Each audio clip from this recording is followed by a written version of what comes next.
Welcome to the 2023 Wealth Management Forum. My name is Jason Jackman, CEO of Johnson Investment Counsel. Thank you for joining us today. I think you'll find this next hour together full of useful information and context for how we're approaching investing and planning in today's challenging environment. You'll hear from two key decision makers on the investment side, Charles Reinhart and Brandon Zurich, who are no strangers to those of you who have joined us in previous years. Following their conversation on the markets and the economy, Tony Cure will lead a panel with two of his portfolio management colleagues, Laura Mattern and Joe Radigan, as well as an attorney in our trust company, Mary Burns. They'll discuss wealth planning topics to consider this year, as well as some important considerations with the recent passing of the Secure Act 2.0. And finally, stay tuned for a special video premiere, a look back, the story of Johnson Investment Counsel. In this 10-minute video, founder Tim Johnson shares the story of JIC's beginnings. You'll hear from JIC's first employees and Tim's wife, Janet. You won't want to miss it. Last year was a historic year in so many ways. A bear market in stocks, the worst bond market since the 1700s, yes, the 1700s, the highest levels of inflation in decades, and the most aggressive Fed since the early 1980s. Through it all, your Johnson team remained dedicated to providing the highest levels of service possible. Our long-term approach to investing is crucial to navigating such challenging years and remains a key element of our approach. Every day, we focus on structuring portfolios to meet client objectives through any market environment. Through it all, we have continued to hire across the firm to add depth and expertise and ensure high levels of service. We have hired in our wealth management, family office, asset management, research, trust, and operations divisions to ensure we are meeting your needs. We continue to invest in technology and infrastructure to complement our service and investment approach, and we have moved or renovated several of our office locations, which is another indication of our continued growth.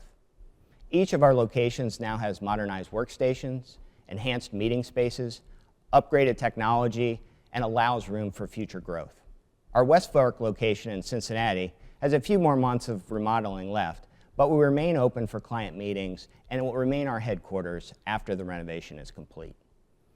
If you logged in a few minutes early, you saw some highlights for the year, including some awards and recognition for our service offering, investment approach, and culture. While we are pleased to receive this industry recognition, our most important recognition is always that which we receive directly from you. I write a weekly email to employees with updates on the firm and our various initiatives. Employees regularly tell me that their favorite part of these emails is what we call mission moments, where I share particular stories of how we've helped an individual or family. It inspires the team to know the integral part we play in clients' lives and the difference we are making in people's lives each and every day. I know I speak for the entire Johnson team when I say it is truly an honor and privilege to serve you and your families. Now let me turn it over to Brandon and Charles for a discussion on the markets and the economy. Thank you. Thanks, Jason. Charles, what a difference a year makes. I can remember sitting in this same spot at this time last year, and you and I were discussing solid double-digit stock market returns, despite the fact that inflation was a growing concern for investors. As we sit here today, inflation remains one of, if not the primary concern, but it's been a far more challenging, more difficult environment for markets. As we heard Jason say, bear market for stocks, a historically challenging year for fixed income. So I guess to kick things off, what in your mind caused volatility to reawaken this year? What was it about last year that was so unique? Yeah, I think inflation really is the spark that lit the match, so to speak. And there's some unusual things or surprising things about that, because inflation emerged in 2021, but 2022 was the year with the problem. And I think that the reason for that is that 2022 was the year where the Federal Reserve decided to do something about it, right? We saw this really historic pressure from the Federal Reserve on interest rates in both the speed and magnitude of what they were doing. And we saw that develop in the form of higher interest rates. You know, we have an exhibit here that just shows off the start what happened with 10-year Treasury yields and 2-year. That's the chart on the left. You can see the 2-year yield started the year basically at 0, and then we got up over 4%, pushing 5 by the end. That is a lot of pressure for bonds to absorb. And you saw across the whole yield curve on that right-hand chart, we started last year at basically this very benign interest rate environment, this nice positive slope to the curve, very healthy looking bond market from a yield being supportive of the economy standpoint. But with the Fed raising the short end of that yield curve all through the year, we actually got to a point where we had inversion by the end of the year, which is a classic warning sign. So there's this classic relationship for bonds where yields go up, prices go down. That's what we saw last year. And I am going to push you on just how challenging the bond market was last year. But I think what was maybe not surprising to academics, but something we haven't seen much as practitioners, is just how much this interest rate picture pressured stocks. Last year, if you were an investor in the S&P 500, you actually wound up making more from an earnings standpoint by the end of the year than you did at the beginning. Earnings were up, but as you mentioned, the market was down over 18% for the year. What happened? Well, there was a lot of pressure on valuations throughout last year, and that's what we have on the next chart. If you started the year as an S&P 500 investor, you were buying $1 of earnings from the S&P for over $20 a share. It's really an elevated historical rate. As interest rates moved up, stock investors have to react to that. Like, they can't price their stocks for 5 and 6% returns if a 10-year treasury is offering 4. You have to move it up. And so that's exactly what we saw, was that $20 per dollar of earnings really got down to closer to 15 in the trough of what we were seeing last year. And earnings just couldn't grow fast enough to keep up with that. So pressure on bonds from interest rates, pressure on stocks from interest rates set up a really historically unusual event on this next chart, showing just how unusual, stocks and bonds being down at the same time. This chart shows rolling 12-month returns of stocks on the x-axis and bonds on the y-axis. And if you look at all those dots on the left-hand side of the chart, those are all the negative years for stocks. There's only 9 years there with negative bond returns. Those are the gold dots in the bottom left corner. Those are the periods from April of last year through December of last year. From then to the 1990 when this chart starts, there's no other dots in that quadrant. So I have to put it back to you, my colleague on the fixed income desk. Just what happened last year? How did we wind up with this situation? Yeah, well, in preparation for this presentation, I actually Googled the phrase, things that have only happened one time in history, and to be honest with you, it's sort of an unpleasant and somewhat strange list of circumstances. And I suppose in that regard, we've added one more somewhat uncomfortable thing to that list, right? Because the Bloomberg Aggregate Bond Index, it's never been down double digits before. In fairness, data going back to the 1970s doesn't feel all that complete when we're talking about things that have only happened once in history. But we can widen the lens and look at things like a portfolio of treasuries. That has data going back to the 1920s. Same story there. Negative double-digit returns only year that we've seen that. And I can even remember at one point there was a well-known strategist circulating a chart showing perhaps global sovereign bonds had their worst year since the Civil War. I don't even know how you get data going back that far, but unpleasant company to keep nonetheless. So I think in the investment industry, words like historic and unprecedented, they probably get thrown around a little bit too easily, but this year was truly without precedent for the bond market. But that's all sort of in the rearview mirror. I think we know what happened. The next most reasonable question that many of you probably have is why? Why was it such a difficult and challenging year for the bond market? And the simple answer is cushion, and more specifically, lack thereof. So if we think about the bond market pre-Great Financial Crisis, interest rates and yields were consistently and reliably much higher than they've been for the prior decade. And if we think about the yield of a bond portfolio as really the foundational building block of bond returns, those higher yields have been pretty effective at softening price fluctuations in the bond market. It's one of the primary reasons why negative returns have historically been pretty rare.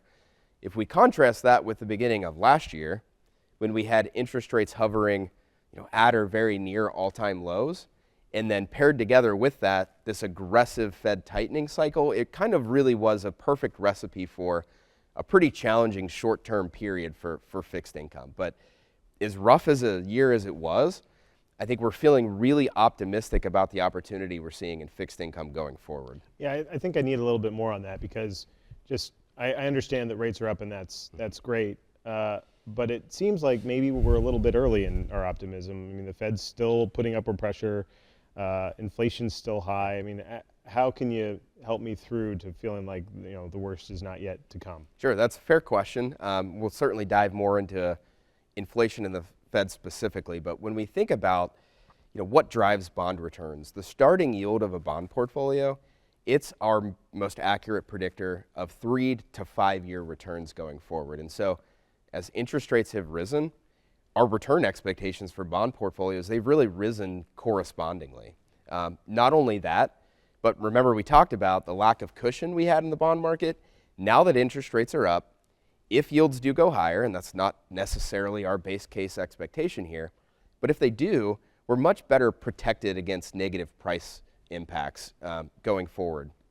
And lastly, on the return outlook, one thing you talked a lot about was the nature of bonds and stocks sort of doing the same thing last year. We had this choreographed valuation correction across the asset classes. I think now that interest rates are elevated, we're feeling a lot better about the ability of the bond market to soften any additional equity market volatility going forward, should that be the circumstance we see play out. So from a return standpoint, feeling pretty optimistic about fixed income.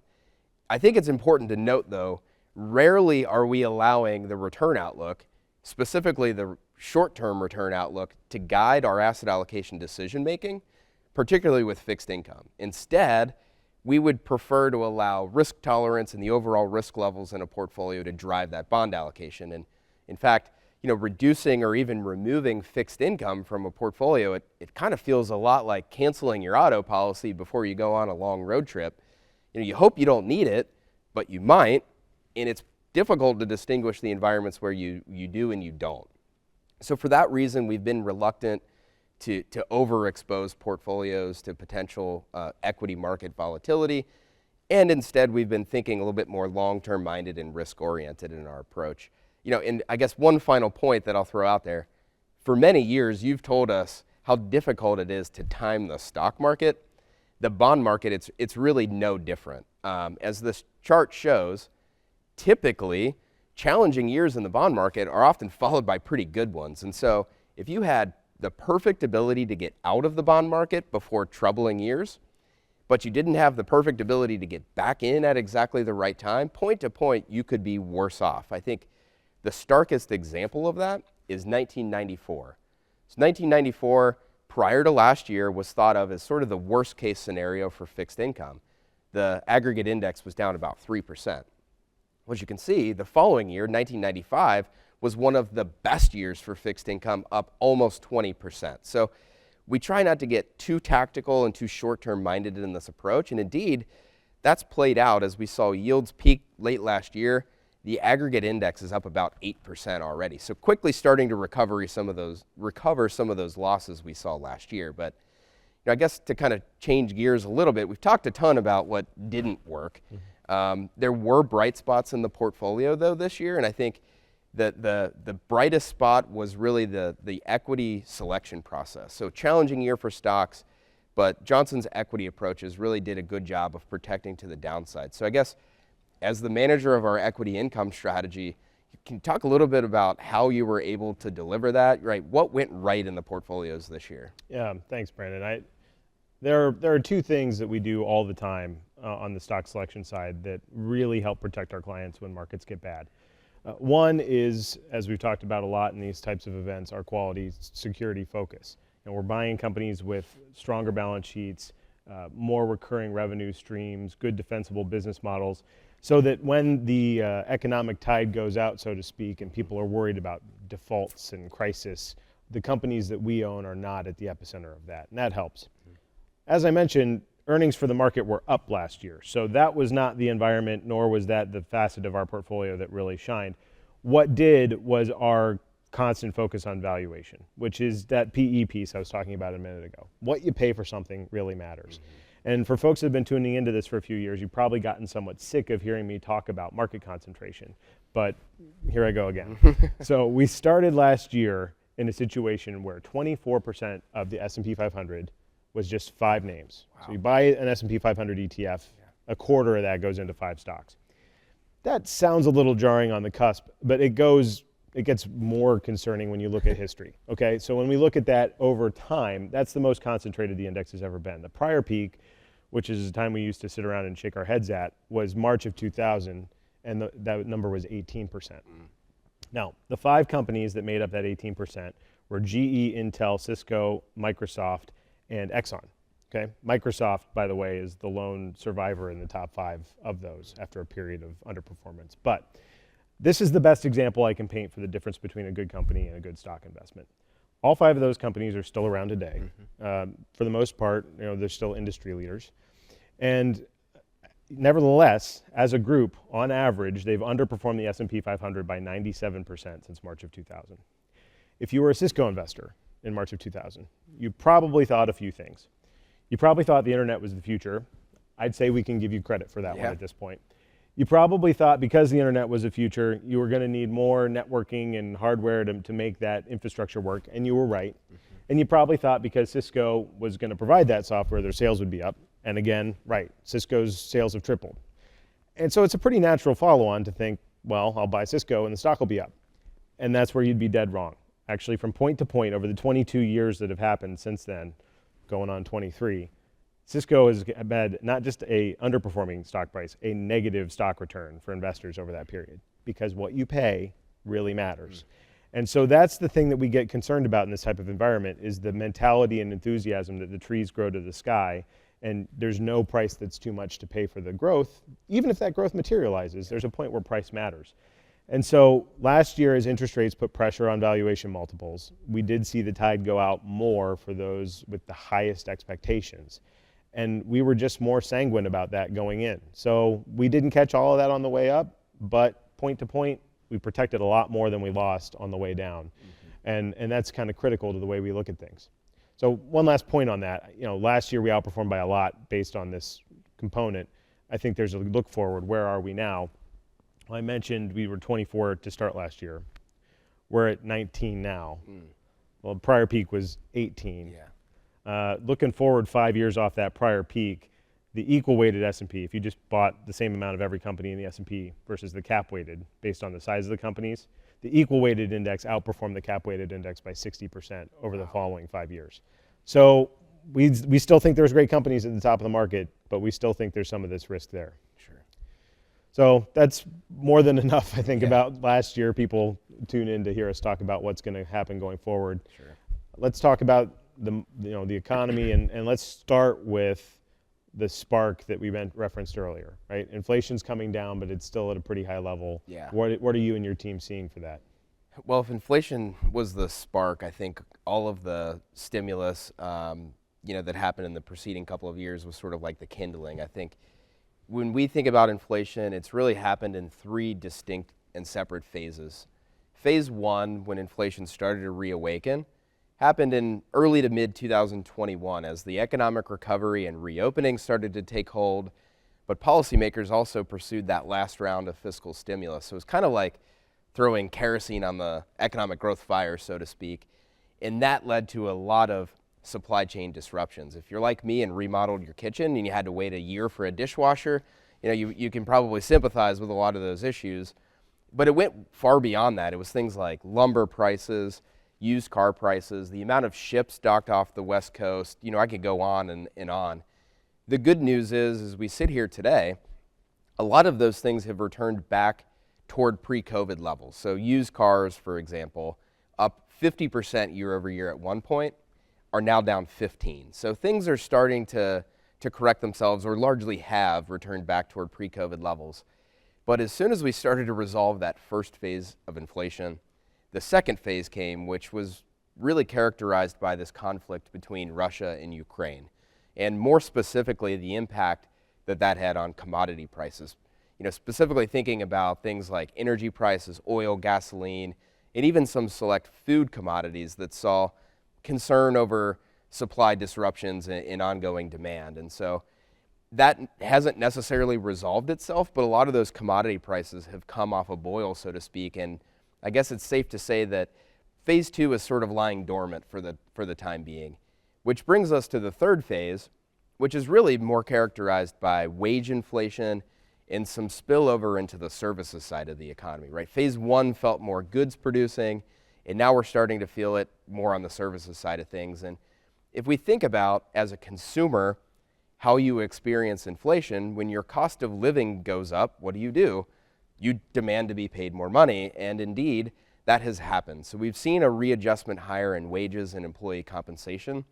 But from a business standpoint, we're starting to hear companies talk about an inability to pass further price increases onto consumers. And so ultimately, I think we're not necessarily forecasting a wage price spiral to happen, because margin pressure and maybe some concern around top and bottom line growth as we head into the next year could restrain future wage increases. So when we sort of put it all together and we look at the mosaic of data, I think we've seen a pretty convincing top in inflation data.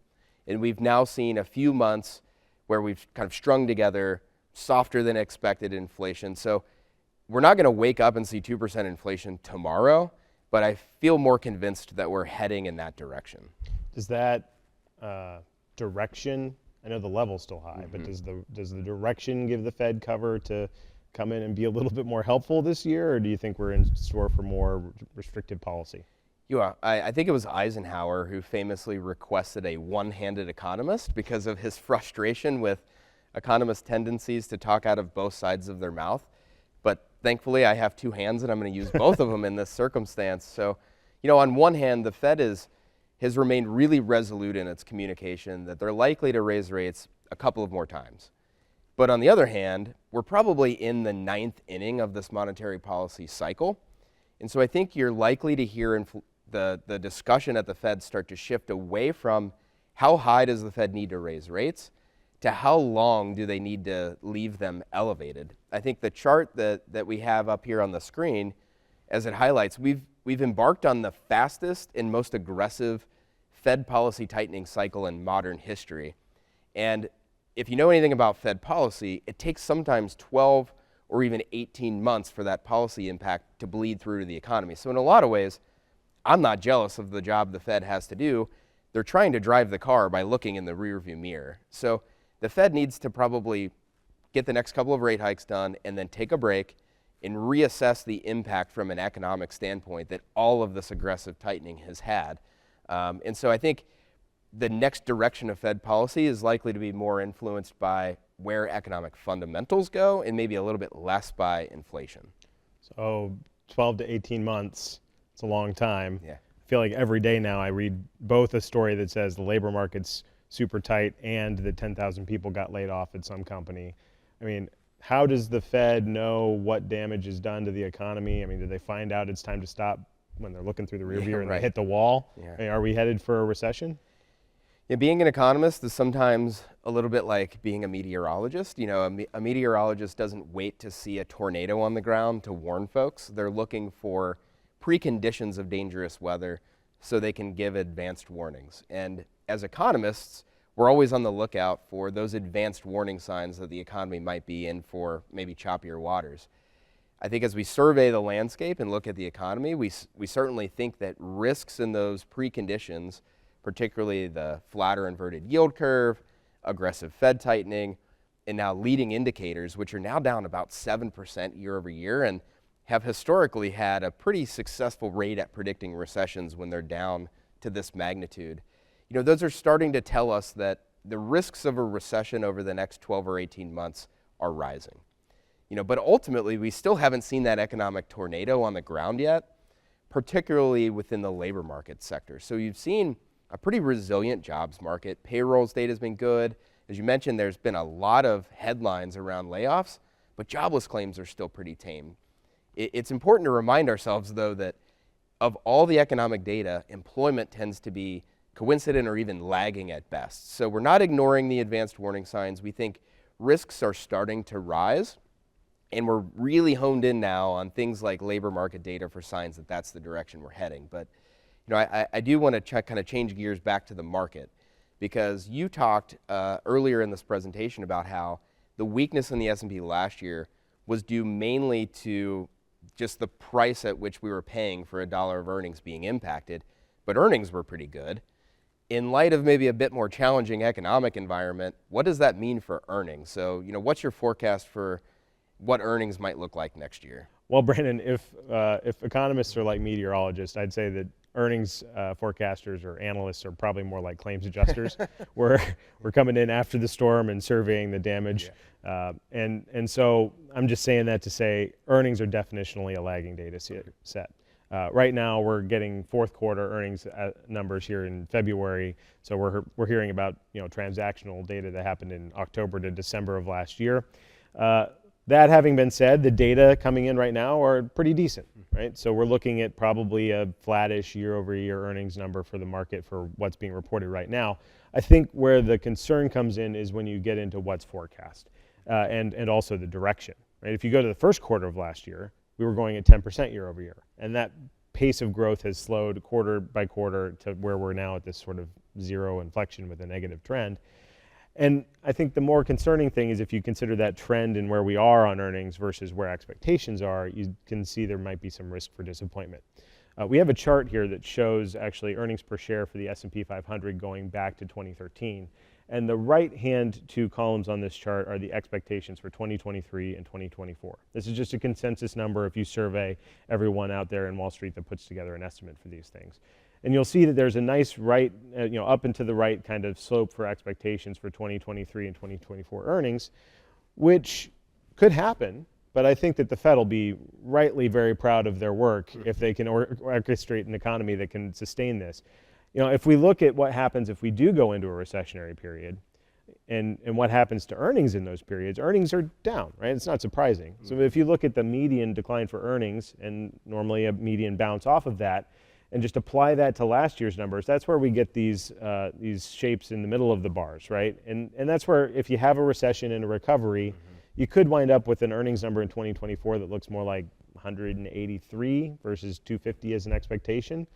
That's a pretty big gap. Now, I want to be very clear, that's not a forecast. I'm just saying there's some risk for disappointment if indeed the economy keeps trending in the direction that it's trending. Yeah, 184 on earnings sounds pretty dire. I was hoping you might be able to take what could be a challenging earnings environment and translate that to how the market performs. So what are maybe the market implications of something like that unfolding?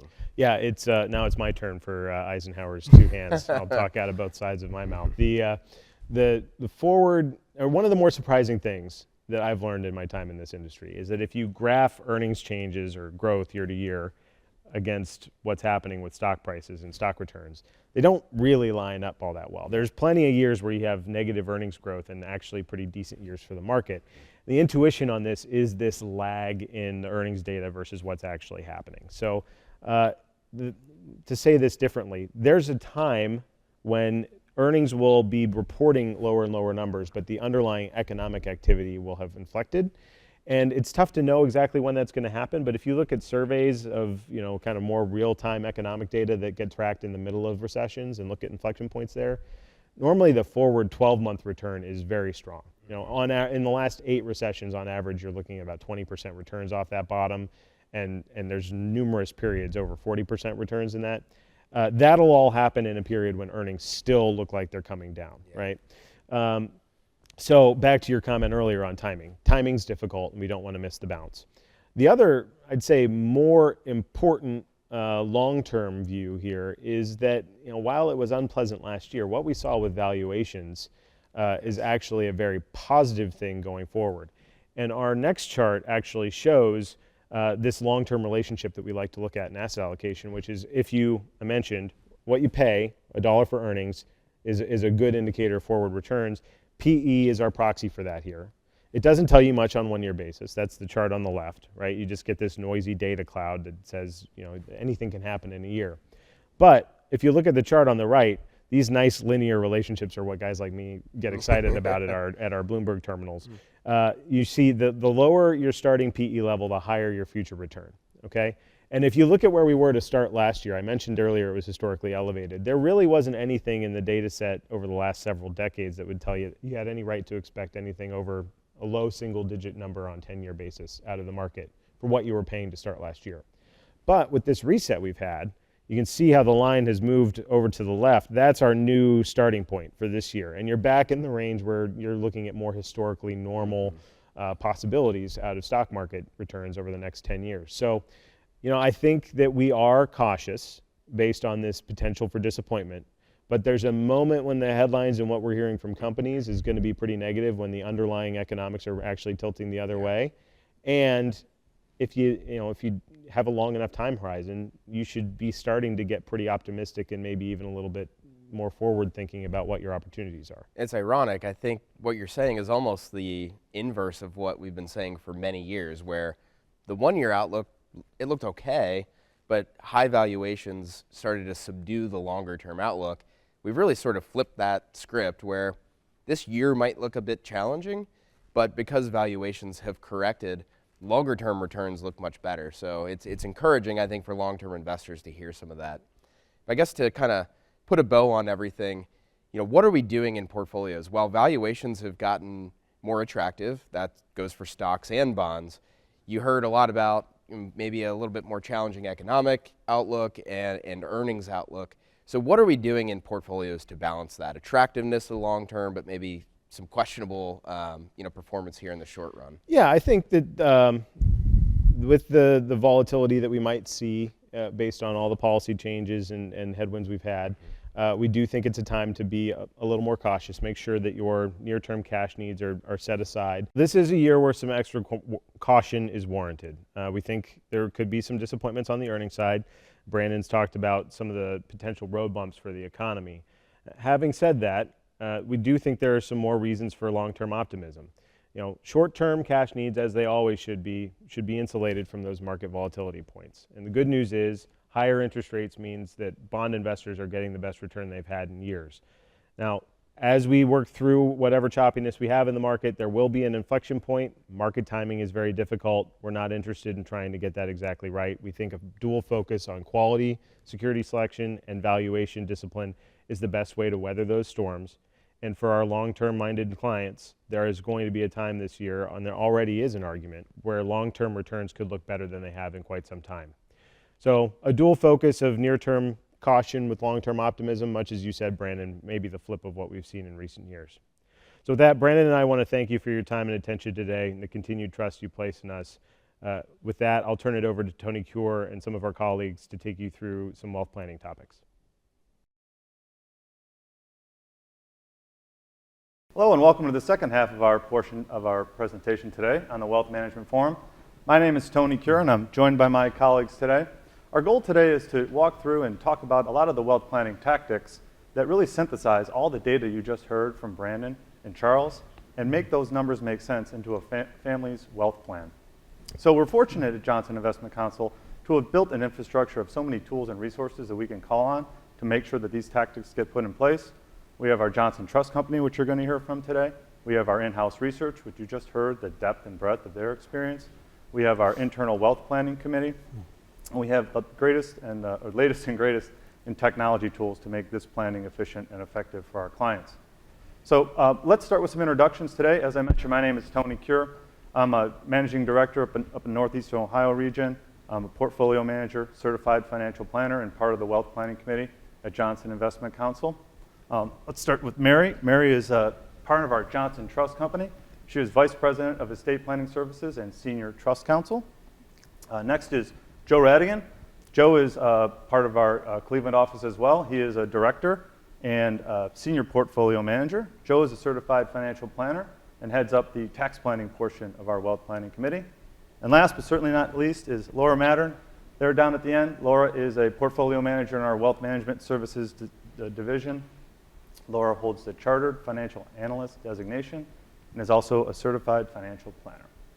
So let's dig right in. As I said, we're going to start with talking about some of these wealth planning tactics and then really dig into the details and provide an update on recent law changes that we're talking about with clients so we can update them on the latest tactics to make sure that we're accounting for in their wealth plan. So let's start with tax planning in general. Joe, as part of the wealth planning, tax planning portion of the wealth planning committee, can you just talk about what tax planning is in general, what tactics are employed, and why it's important we talk to clients about it? Sure. So For most people, taxes are the single largest expense that they will have in retirement. It's a 6 or 7 figure liability over the course of their lifetime. If you have tax deferred accounts, it's not a matter of if you're going to pay taxes when you take distributions from those accounts. It's really a matter of when are you going to pay the taxes, who's going to pay the taxes, you or your heirs, and what's the tax rate going to be. So when we talk about tax planning, these are long-term conversations. They happen every year, but with a long-term lens of how can we help our clients reduce the amount of tax they and their families are going to pay over the course of their lifetime. And that doesn't always mean reducing income every year. Sometimes it makes sense to actually increase income in a given year depending on the circumstances. But what's important is not to make these decisions blindly. So we have very good tax planning software where we can run proactive tax projections, we can run alternate scenarios, we can look at long-term cash flow projections and what does average effective tax rate look like by year over a long period of time, what does projected income look like, and then we use these tools to identify opportunities and strategies from a tax planning perspective, but also to make educated, tax efficient decisions while we're managing portfolios that benefit our clients over the long term. Perfect. Thanks for that summary. Mary, let's turn to you on the estate planning side. Similar question. When we say estate planning at Johnson Investment Counsel, what does that actually mean when we're sitting down with clients? Yeah, it's really important to remember that we are not doing estate planning that replaces the client's personal attorney. We are sitting with our clients throughout the year and looking at their estate planning picture, helping them understand what they have, what they might need. We are looking for issues and spotting those with them and talking about how they might need to update their plan in terms of life events. So a lot of relationships that a client will have with their personal estate planning attorney can be more transactional, and ours is a little bit ongoing in nature. So you mentioned the ongoing nature. You know, people think of estate planning as, typically think of estate planning, at least the clients we talk to, you sit with the attorney, go through the wills and the trusts, the various documents, the family tree is drawn up, and then you get a nice binder that gets put on the shelf. How is that different at Johnson Investment Counsel as we partner with portfolio managers? Yeah. So we're looking at it from an ongoing basis. So our portfolio managers and attorneys where appropriate are looking for things that happen in meetings that prompt someone's thought that it might be worth looking at the estate plan. So if there are births in the family, deaths in the family, divorces, if the tax laws change, all those things can prompt a thought for a portfolio manager and an attorney that we need to look at the plan and see how this change affects the plan and whether there is an opportunity for more planning or if there just needs to be an amendment of some kind. It's also an ongoing thing when we're thinking about how to title accounts, how beneficiaries should be designated. All of that's part of the estate plan. You can have a beautifully written estate plan, but if it's not implemented correctly, then it will not be of any use. Perfect. Thank you. Laura, let's shift over to you on the portfolio construction side. We often say that the investment portfolio is the engine that drives the broader wealth plan with respect to retirement cash flow, goals, providing peace of mind for folks as they are entering retirement or in retirement. Of course, that touches estate planning, that touches the tax planning, and so many other portions of a family's plan. Realizing that, how do you sit down with clients and folks to really construct and from the bottom up put together an asset allocation that makes sense? What's the thought process that goes on there? Determining the appropriate asset allocation for a client is more of an art than a science. We're attempting to take our latest thoughts on the market and economy and apply them to a client's unique situation. In order to do that, we have to take time and sit with people and have conversations and ask questions so we can find out what's important to them. What is their goal and purpose for their monies? We need to talk about how much risk they're comfortable taking, what their needs are financially from the portfolio, how much income do they need from it, and what other sources of income do they have, like Social Security, pensions, and other sources of income.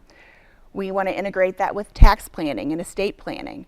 And once we have a good understanding of their goals and objectives in all these other areas, we can build a portfolio that makes sense in the context of the overall plan So we're taking the appropriate amount of risk and achieving all of the goals. Perfect. Thank you. So with that foundation and that backdrop of the different aspects of the wealth plan, we want to shift over to the update on the recent law change of the Secure Act 2.0 and see how these actual tactics are employed and put into an actual plan for a family to see how they need to modify, or we need to work with them to modify. And of course, we need to educate ourselves to provide a quick update on what this law entailed.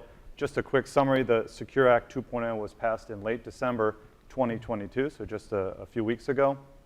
This followed on the Secure Act 1.0, which was passed end of December 2019.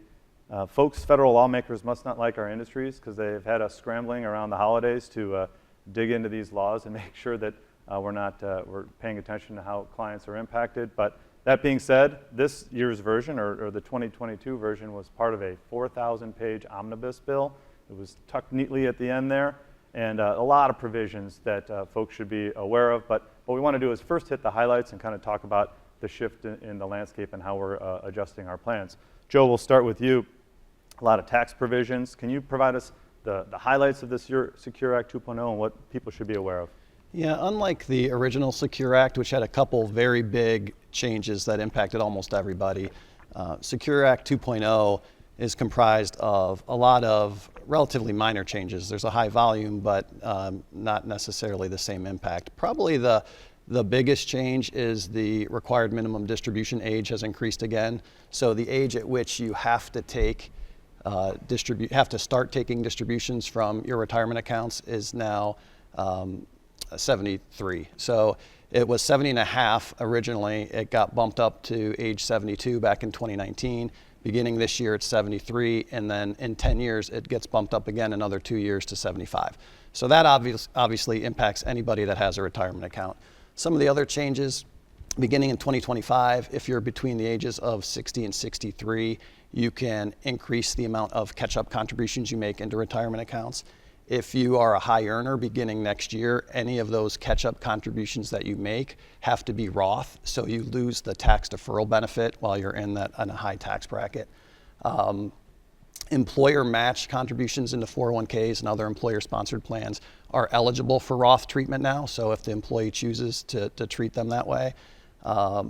The 529 accounts, you can actually transfer funds from overfunded 529 college savings accounts into a Roth IRA. There's a lot of restrictions around that, but you can unlock some of those funds. And then the penalty for missing an RMD, it used to be extremely punitive at 50%. They've actually lowered that to 25%.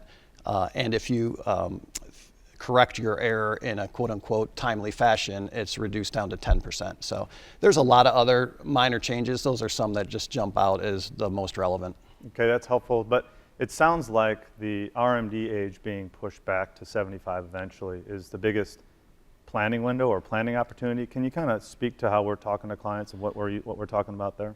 I think that's right, and that's the most obvious planning opportunity. Maybe just to take a step back, Roth accounts are funded with after-tax money. So you pay the tax liability up front, and then going forward, any distributions you take from that account, including the distributions of growth, are tax-free. So that can be a pretty compelling trade-off when you calculate what the value of that growth looks like over a long period of time. And we're typically talking decades here. It's the rest of your life plus another 10 years before your beneficiaries have to start to withdraw funds from that Roth account. But I mean, what we're asking, if you're exploiting this window a little bit more with these Roth conversions or these Roth accounts, you're asking people literally to write a check to the federal or their state government up front in exchange for a benefit down the road. How do you evaluate that trade-off and make sure it makes sense in the broader financial plan? The key is looking at what tax bracket you're in today versus what is your tax situation going to look like in the future in terms of ordinary income, capital gains, Medicare, Social Security, and then also importantly to look at what is the tax situation of your beneficiaries, because a non-spouse beneficiary of an IRA has to fully distribute that account over 10 years, and that's taxable income to them at their marginal tax rate. So we don't know what the future holds for certain, but it's likely tax rates are going higher, not lower from here. And with that extended RMD age, Now, theoretically, you could be in a lower tax bracket for longer and early retirement. However, just because you can wait to take distributions from your retirement accounts doesn't necessarily mean you should. The trade-off there is sometimes that growth results in higher RMDs in the future, could put you in a higher tax bracket. We've seen instances of people in their 80s who are in a higher tax bracket and paying more taxes in retirement than they ever were while they were working. And that's because of the growth in those tax deferred accounts. And that bumps up your tax rate, it bumps up your Medicare premiums potentially. And then that gets compounded oftentimes when a spouse passes away, because now the surviving spouse is filing as a single person as opposed to married filing jointly, typically with similar income, but the single brackets are much more compressed. So now similar amount of income, but in a higher tax bracket, and more of that income is getting impacted by the higher tax brackets because the compression of the tax code. So it's definitely something that it helps to put some thinking into before you get to that point. But you talked about, can't know the future, and of course we can't, but we hear concerns, especially when we see these laws being passed at year end or the last few years, and they seemingly, they don't come out of nowhere. We get some knowledge of them, but we get pushback and concern with clients when we're talking about these Roth strategies and writing these checks for this tax, that what if the government changes the laws or changes their minds on the tax advantages of Roths and takes away that benefit? What are you hearing? What have you read about the possibility of this happening? And what is your sort of take on that when you get that question? The trend lately has definitely been to the increased Rothification of these retirement accounts. Congress right now loves Roth accounts because it's pulling tax dollars from the future into today. So it's revenue today that can offset spending bills today. And politicians are terrible financial planners. They're very short-sighted. So I think it's a valid question. It's a valid concern. What happens if they change the law? In my opinion, the taxing distributions from Roth accounts is unlikely. The sort of double taxation dynamic. What has been talked about, and what I think is more likely, is putting a max size on those accounts. So, for example, if they determine the max threshold should be $5 million, and a Roth IRA grows above that amount due to market growth, and at the end of the year it's above $5 million, that IRA owner would have to take a distribution to get that balance below that max threshold. It would be a non-taxable distribution, but effectively what you're doing is capping the tax-free growth benefit. So I think that's something that could happen in the future. Not overly concerned that they change the rules and double tax those contributions. We'll certainly keep an eye on that. Let's shift gears to Mary on the estate planning side in the context of these law changes. We heard a lot about distributions, and of course that affects passing assets to heirs. Can you talk about these law changes and how it's shifted our thinking or modified our estate plans and what we're telling clients with these law changes? Sure. The first thing that has come out recently were some proposed regulations by the IRS. We had believed, because the IRS led us to believe, that in this 10-year stretch payout situation for inherited IRAs, that we would be able to wait 10 years potentially and then take out everything from an inherited IRA. The IRS has given proposed regulations that one must still continue to take RMDs for those 10 years and then have the entire inherited IRA emptied out over 10 years. The inherited IRA, that 10-year stretch period was a change from the original Secure Act. It used to be that a person could stretch an inherited IRA out over their lifetime. So take required minimum distributions based on their lifetime throughout their life. And again, that's been shortened to 10 years. The exception to that rule are surviving spouses who are still able to roll over IRAs and treat them as their own. If a minor beneficiary receives an IRA, they do not need to start that 10-year payout until they reach an age of majority. They still need to take the required minimum distributions during that time. And then if someone is disabled or chronically ill, then they also are able to maintain the stretch IRA rules. One of the things that the lifetime stretch IRAs provided in terms of estate planning were a couple of things. One was a speed bump for beneficiaries.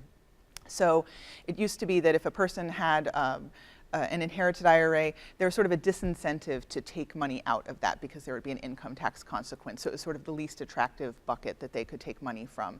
And a lot of, especially parents leaving IRAs to children, saw that as like enough of a deterrent that they were comfortable leaving an inherited IRA to a child, and that was okay. The other thing that inherited IRAs provided was some asset protection. A lot of state law provided creditor protection from the inherited IRA, excuse me, as long as it was in that inherited IRA, similar to traditional IRAs, Roth IRAs. But now, since the IRA has to pay out in 10 years in most cases, once those assets come to the person individually and are no longer under that umbrella, they are subject to the claims of creditors for that individual beneficiary.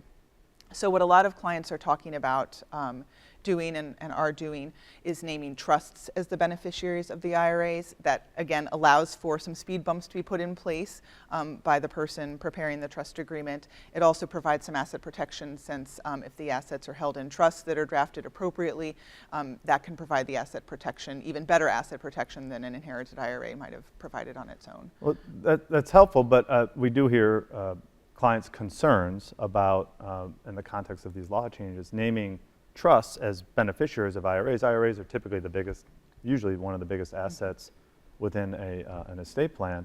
How do we talk to clients, or how do we account for the complexities that now come with trusts being named beneficiaries of IRAs? Yeah, it's true that trusts, that putting IRAs into trust, inherited IRAs into trust, are a little more complicated. It's less complicated. It used to be imperative that the trust be of a certain kind to ensure that that stretch RMD provision was still permitted. But now, since it has to be paid out in 10 years, that sort of takes away that complexity. So there is some complexity, but I will say for Johnson Trust Company, serving as trustee, we are used to dealing with that complexity. We have the sophistication and the expertise to understand what needs to be done in order to administer an inherited IRA that is coming to a trust as a beneficiary. Okay. Laura, let's shift to you on the portfolio side. With these law changes, we heard a lot of talk about these Roth accounts being much more prevalent, or more of a focus. How has that changed your thought process when sitting down with clients and constructing portfolios, and then maybe even shifting portfolios going forward from an asset allocation perspective? Can you just talk through that? Yeah, so one of the changes with Secure Act 2.0 is this Rothification that Joe mentioned. Investors are just going to have more money invested in Roth IRA accounts. So because Roth IRAs are not subject to required minimum distributions like traditional IRAs, they become ideal for holding higher growth assets like stocks that are more long-term in nature. So we might employ an asset location strategy where more of the growth assets are held in the Roth IRA, and income producing assets like bonds are owned in a traditional IRA. Doesn't really affect the overall mix, just where the assets are owned in a client's accounts. Okay. Well, but the toughest part of the portfolio now is we just heard a lot of information and data about economics, where we were last year, where we're going next year, the investment landscape, inflation being a big issue that we talk about, or that we're hearing a lot about and we have to account for. But we would be remiss if we did not talk about the possibility of a recession, right? We don't know when that's going to happen for sure. We don't know if it's this year, next year. It's not a question of if, though. It's a question of when the business cycle is eventually going to turn. When we're talking with clients and accounting for that dynamic playing out and the market impacts of that, how do we set up client portfolios when they're approaching retirement or in retirement to capture that contingency and how to account for that dynamic playing out? Right. So the first part of your question that I'll address is inflation. I've received countless phone calls over the last year from clients just asking how we're structuring portfolios in the inflationary environment. Inflation peaked during the summer, but it's still at elevated levels, and even when inflation's at just 2%, the purchasing power of money declines dramatically over time. in portfolios. So it's really an important piece of investment strategy, in portfolio strategy is accounting for that. So one of the ways that we hedge against that is by owning stocks. While individual stock prices can decline, bear market conditions can depress returns for periods of time, the broad market index tends to go up, beating inflation. And then the second part of your question, bear market, recession. I think that's certainly a really frightening situation, but recessions are inevitable, and so you just have to be prepared for that situation. So for clients that are working, we recommend having 6 months of living expenses in our money market or savings account in the event of job loss, perhaps more if you're in a position that is at higher risk. For retirees that are living off their assets, we really try to dig into their cash flow needs from a portfolio and ensure that 3 to 5 years of living expenses are outside of market volatility in high quality bonds and cash. And this can help ward off those feelings of the feelings that people have that can cause them to want to do something dramatic during market volatility that can cause more harm than good. Perfect, thank you. So there's a lot to digest. We just heard about how the tactics we employ. We heard how the investment portfolio is the engine that touches so many different aspects of the plan and how we have to account for those things. This really stands to illustrate, we think, that a wealth plan or a family's wealth plan is not a set it and forget it type transaction. It's not as soon as it's down on paper, it's essentially obsolete. It needs updating for market condition changes, economy changes, valuation changes on the market side. And then, of course, all these law changes that we were referring to today need to be accounted for. And these plans need to be modified and optimized to account for these things. So thank you all so much for your expertise and for participating today. For those online, we hope you stay online. We want to thank our clients who are listening in for your loyalty to our firm. We are grateful for the opportunity to serve your families. If you do have family or friends who are interested in how we practice wealth planning and think they might benefit, please feel free to share this link to the video. It will be posted, the recording will be posted to our website along with plenty of blog articles that talk about markets and a lot of the wealth planning tactics that we talked about. Finally, we hope you will stay and stick around for our premiere of our new 10-minute video, which is premiering coming up. It is all about JIC's Johnson Investment Counsel from the very beginnings, and it features our founder, Tim Johnson. You'll see some interesting photos from the early days of Johnson Investment Counsel, interviews and discussions with early employees, and even some some perspective from Tim's wife, Janet, who was there from the beginning. So thank you all for joining us, and have a great rest of your day.